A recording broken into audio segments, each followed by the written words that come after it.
تو زکوٰۃ جو ہے یہ دین کے ارکان میں سے دوسرا رکن ہے۔ زکوٰۃ دینے سے اللہ تعالیٰ باقی مال کو پاک کر دیتے ہیں، اور زکوٰۃ دینے کی وجہ سے اس کے مال کو اللہ تعالیٰ بڑھا دیتے ہیں۔ کتنا بڑھاتے ہیں؟ بہت بڑھاتے ہیں۔ جیسے روزے کے بارے میں اللہ نے فرمایا کہ ایک عمل بندے کا ایسا ہے جس کا اجر و ثواب اللہ کے علاوہ کسی کو نہیں معلوم۔ وَعَمَلٌ لَا يَعْمَلُ ثَوَابَهُ إِلَّا اللَّهُ، ایک عمل ایسا ہے کہ اس کا ثواب اللہ کے علاوہ کسی کو نہیں معلوم، وہ ہے روزہ۔ ایسے اخلاص کی وجہ سے جو زکوٰۃ اخلاص کے ساتھ دی جاتی ہے اس کا ثواب اللہ کتنا بڑھاتے ہیں؟ ایک نیکی کا بدلہ اللہ تعالیٰ 10 عطا فرماتے ہیں۔ من جاء بالحسنۃ فلہ عشر امثالها، ایک نیکی کریں گے تو اللہ تعالیٰ 10 بدلہ دیتے ہیں۔ یہ اصول ہے، اس میں کمی نہیں ہوتی۔ دنیا کے مارکیٹ میں کمی ہوتی ہے، اللہ کے مارکیٹ میں کمی نہیں۔ چڑھا ہوئی چڑھا ہے اور ذاتی ہی ذاتی ہے، اضافہ ہی اضافہ ہے۔ اور اخلاص کی بنیاد پر وَعَمَلٌ بِسَبْعِ مِثْلُهَا کی 7 گنا اللہ تعالیٰ دیتے ہیں۔ 7 بِسَبْعِ مِئَةٍ کہ اللہ تعالیٰ 700 گنا دیتے ہیں۔ ایک عمل کا بدلہ 10، یہ اللہ تعالیٰ کا اصول ہے، اور ایک عمل کا بدلہ 700 گنا، یہ اللہ تعالیٰ اخلاص کی بنا پر، جس کو اللہ تعالیٰ نے قرآن پاک میں ایک مثال سے سمجھایا کہ ایک دانہ جو کاشتکار زمین میں ڈالتا ہے اس سے ایک پودا نکلتا ہے، اس میں 7 بالیاں ہوتی ہیں، ہر بالی میں 7 بالیاں ہوتی ہیں، ہر بالی میں 100 دانے، تو 7 بالی میں 700 دانے۔ مثل الذین ينفقون اموالهم فی سبیل اللہ کمثل حبۃ، ایک دانہ ڈالا، کمثل حبۃ ایک دانہ، انبتت 7 سنابل، ایک دانے سے 7 بالیاں اٹھیں، فی کل سنبلۃ 100 حبہ، ہر بالی میں 100 دانے، تو 7 بالی میں 700 دانے۔ کہ اللہ تعالیٰ اخلاص کی بنا پر عطا فرماتے ہیں۔ اللہ تعالیٰ جتنا اعمال میں اخلاص آپ پیش کریں گے اتنا اللہ تعالیٰ اجر کو ثواب کو بڑھائیں گے۔ تو زکوٰۃ میں اللہ تعالیٰ ثواب کو بڑھاتے ہیں ہمارے اور آپ کے اخلاص کی وجہ سے۔ یہ اسلام کے بنیادی ارکان میں سے دوسرا رکن ہے، اور جیسے نماز یہ فرض ہے، زکوٰۃ بھی صاحب نصاب پر فرض ہے۔ اس میں بنیادی طور پر 5 چیزیں ہوتی ہیں، بنیادی طور پر 5 چیزیں ہوتی ہیں۔ نمبر 1، زکوٰۃ کن لوگوں پر واجب ہے یعنی فرض ہے؟ تو زکوٰۃ جو واجب ہوتی ہے عاقل، بالغ، مسلمان اور صاحب نصاب پر، جو مالک نصاب ہو، یہ پہلی شرط ہے۔ عاقل یعنی اگر خدا نہ خواستہ کوئی دماغی اعتبار سے توازن ٹھیک نہیں ہے تو اس کے مال میں زکوٰۃ نہیں ہے۔ کسی کی اولاد اللہ نہ کرے ایسا ہو، دماغی اعتبار سے کمزور ہے اور اس کے لیے آپ نے کچھ پیسہ جمع کر دیا ہے تو اس کے مال میں زکوٰۃ نہیں ہے، اس کے مال میں زکوٰۃ نہیں ہے۔ تو عاقل ہونا ضروری ہے۔ بالغ ہو، بچہ اگر نابالغ ہے اور اس کے نام پر آپ کوئی زمین، کوئی فلیٹ اور پیسہ جمع کر دیے، جب تک وہ نابالغ ہے جب تک اس کے مال میں زکوٰۃ نہیں ہے۔ بچی ہے، آپ اس کے میرج اور شادی کے لیے آپ نے کچھ ڈپوزٹ کر دی، رکھ دیا، جمع کر دیا، یا کچھ آپ نے زیورات خرید کر اس کے لیے رکھ دیے، تو جب تک وہ نابالغ ہے اس کے مال میں زکوٰۃ نہیں ہے۔ تو ایک شرط یہ ہے کہ عاقل ہو، اور دوسری شرط یہ ہے کہ بالغ ہو۔ عاقل ہے تو زکوٰۃ ہوگی اور بالغ ہے تو زکوٰۃ، ورنہ زکوٰۃ نہیں۔ مسلم ہو، غیر مسلم پر زکوٰۃ نہیں، اسلامی کوئی بھی احکام ان پر نہیں۔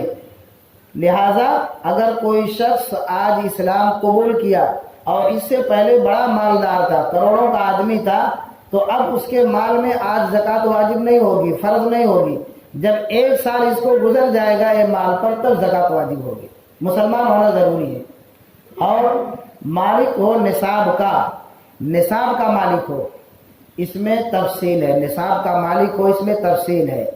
مثلا ایک آدمی پیسہ کچھ گروی رکھا ہے، کوئی ہے جو رہن رکھا ہے، کوئی ہے جو قرض دیا ہے، کوئی ہے جو قرض لیا ہے، کوئی ہے جو بسی لگایا ہے، کوئی ہے جو پگڑی پر دیا ہے. یہ تفصیلی مسئلہ ہے، وقت نہیں ہے، اس کو انشاءاللہ آئندہ جمعہ کو بیان کریں گے. زیادہ سے زیادہ رمضان مبارک کے لمحات کی، ایام کی، وقتوں کی قدر کریں اور عبادت میں گزاریں. اللہ تعالی عمل کی توفیق عطا فرمائے.